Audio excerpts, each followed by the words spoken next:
Hey, folks. Welcome to the Ocean Hour podcast. My name's Jeff Gorman. I'm a singer-songwriter, an artist, a musician. I'm one half of the rock duo Illiterate Light, and I'm also an 11th Hour Racing ambassador. And I'm joined by Francesca Clapcich, commonly known as Frankie. We had a great conversation recently talking about our relationship, our new friendship, our connection to 11th Hour Racing, and all the epic stuff that Frankie has on the horizon. First and foremost, being the Transat Cafe Lore, which is kicking off October 26th. It's about a 4,300-ish mile transatlantic race that starts on October 26th. She's also recently announced that she will be working towards the Vendée Globe in 2028, the Everest of sailing. Today, we're going to pivot and talk a bit more about the sustainability side. I've mentioned in the past that, I live here in the Shenandoah Valley of Virginia. It's a mountain town. I love our planet. My entry point to that is more so from the agrarian side of things and agriculture. I honestly have never even stepped foot on a sailboat. So some of my questions here are a bit novice, but that's what sort of makes this fun. And so, Frankie, I guess we'll just kick off and I'll just share with folks that, we met in New York a couple weeks ago. You participated in a conversation about restoring our winters, protect our winters.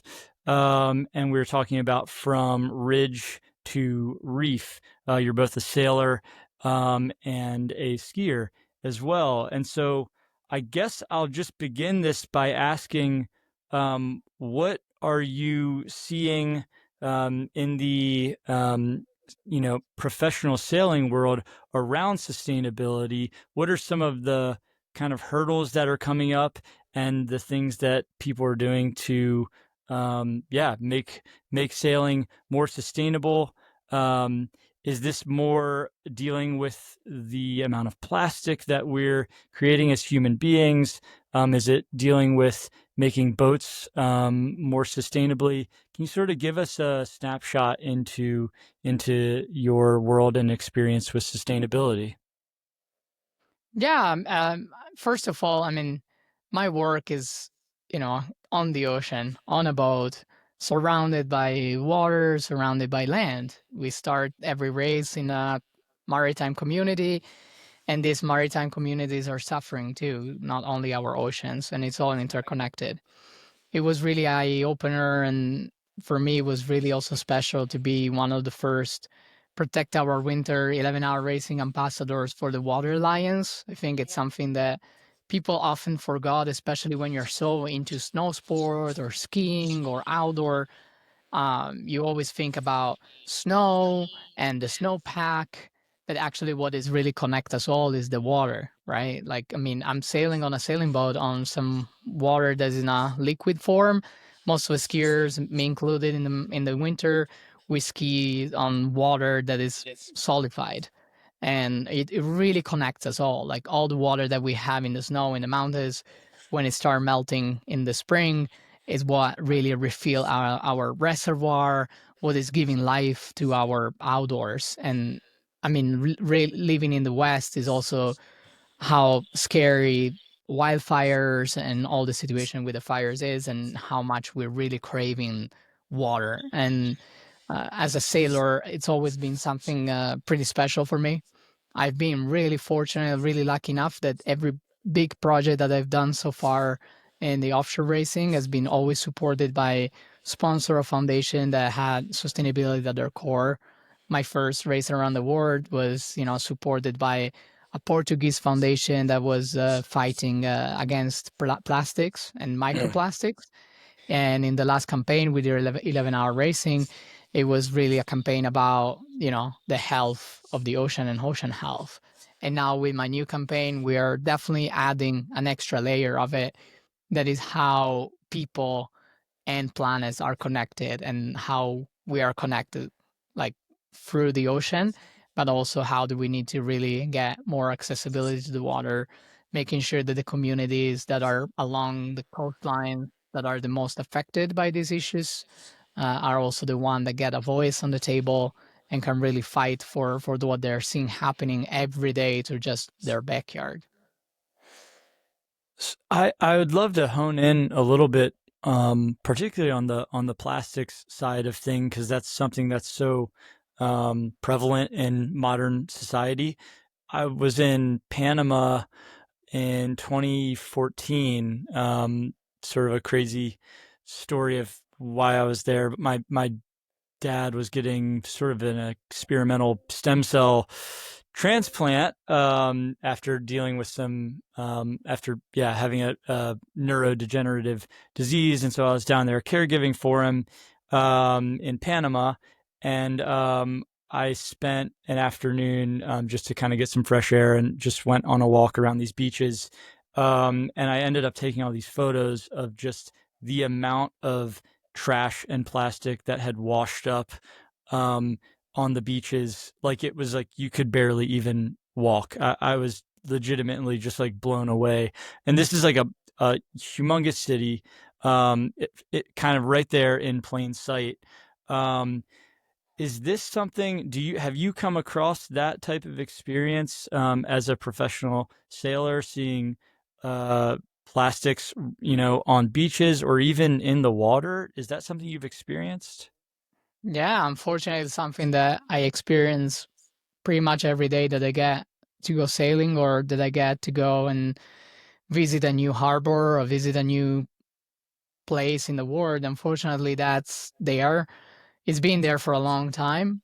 And, the ocean brings incredible things, but it also has a lot of like currents and waves and all the trash that end up being in the water. Then it gets moved really far away. And that's where sometimes you hear about this, plastic islands in some places in the world. It's not just because it's an island there where people dumped things. It's just how our entire ocean works, and with the currents and the tides and the waves, it gets like circled in certain specific areas. It doesn't mean that it's only there. We had scientific machine on board. We are able to measure a lot of valuable data out of the waters where we're sailing. We found microplastics in the middle of the Southern Ocean, really close to Point Nemo. And if you think about maritime commercial traffic there, or even pleasure traffic, there is almost nothing. I mean, there is nothing going on there, right? So that plastic got there in a different way. It traveled, thousand and thousand of miles, and it's not even possible to see it with our eyes. You really need to just get filters and get filters so you can measure it, and it's quite scary. It's everywhere, and we try our best. I mean, we do beach cleaning. At this point, I think there is a massive urgency for cleaning and find a solution for also how to get rid of all this plastic. And the biggest one is probably how we influence um, business and companies on a way bigger scale. I mean, at the end, business is request from a customer, and I'm building something that the customer want. If the customer don't want anymore a certain product, the entire system behind it probably fail. And I think sometimes there is a lot of pressure that we put on individuals on single action that we can all take, and if that will change the world, it can make a massive difference. I think we cannot get out of self responsibility and making sure that we do something about it personally. But at the same time, we shouldn't be absolutely guilty for all of it, because there is, corporations behind us that are really pushing to make certain products. So the problem is big, but I also think that we can really adopt day-to-day solution to make it at least smaller for us as a like single citizens in this world. Yeah, there's that sort of relationship between the collective and the individual, and uh, I'm sure we both dealt with that, where it's like it really, I mean, it really requires both. It's systems change, and then we also have to take, personal responsibility in our own lives. Um, but that can be tremendously difficult when the entire system or culture is sort of going against that. One of the sort of questions that came in, I'll almost call it a fan mail here question that came in, but is, what is one small but meaningful change you've made in your daily life for the planet? Just thinking over the last 20 years or so, is there anything you could riff on?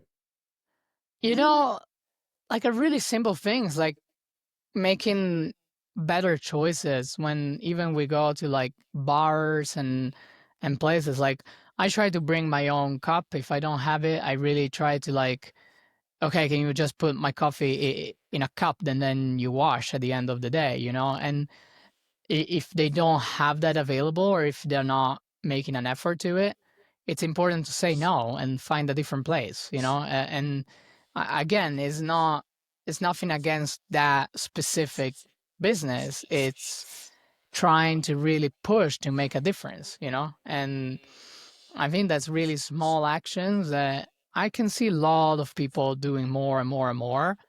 But sometimes it's also easy to just like, oh, you know, I'm really thirsty. I forgot my bottle. I go to this shop. They only have a plastic bottle of water. Whatever. I'm just gonna get it. I think it's important to be like, no, I don't, and I might try to find a different way to do it. You know, like, do you have glass bottles or like just a different way to do, you know, cardboard bottles? There are products out there that are better, and it's our self responsibility to be able to say yes and no to what we think is better. I completely agree. I was just, for whatever reason, as you were mentioning that, the thing, there's this sort of ancient tagline that kind of came up in the environmental movement back in the day, which is reduce, reuse, recycle. And in this sort of day and age, sometimes we almost just highlight the recycle side. It's almost like we're working backwards, but I think that it sort of kind of goes in that order. Like now we're like, okay, cool, we're all hip to recycling, and now we're trying to get hip to reusing. um, but I often kind of come back to like the key component there is the reduce side of things, and that is something that we sort of have to face, you know within consumerism. We're all consumers, we're kind of in a culture that values that, but the first and foremost is just lessening our consumption, on the actual environment. The way that I've sort of seen that manifest in my world and then here in Virginia is really through local food, the local food movement.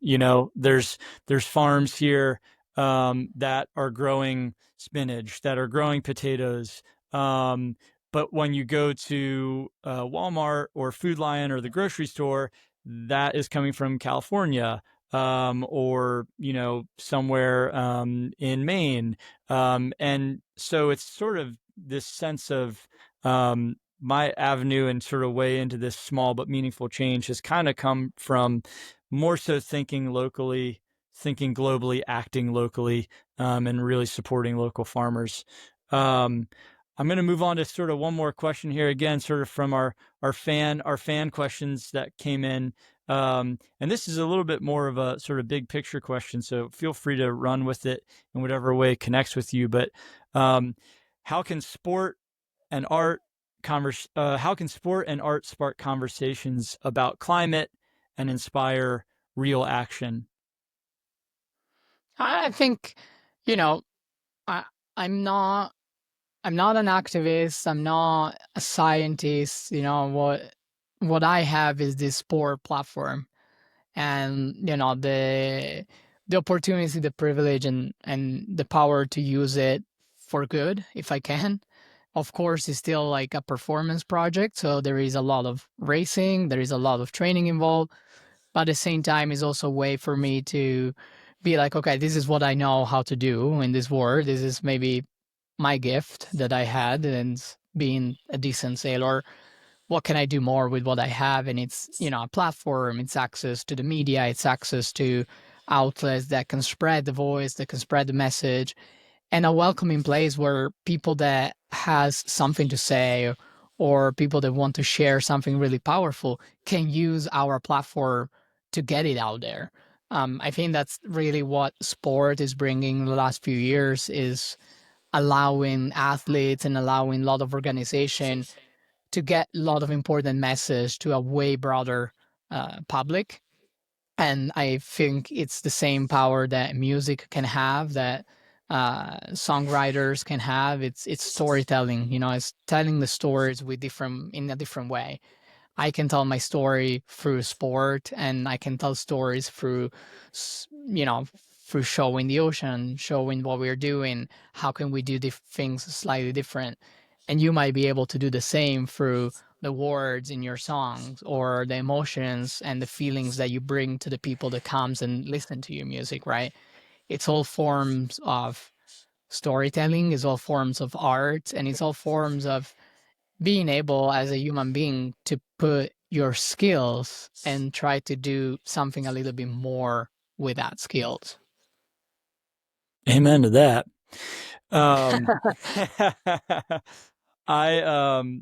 We have more to cover, and I want to be respectful of your time here. So I'm actually gonna go ahead and sort of wrap us up here, because I'm really excited to talk more in the next episode about the Believe, Belong, and Achieve campaign and all the amazing work that you're doing with that. So thank you all for tuning in to the Ocean Hour podcast.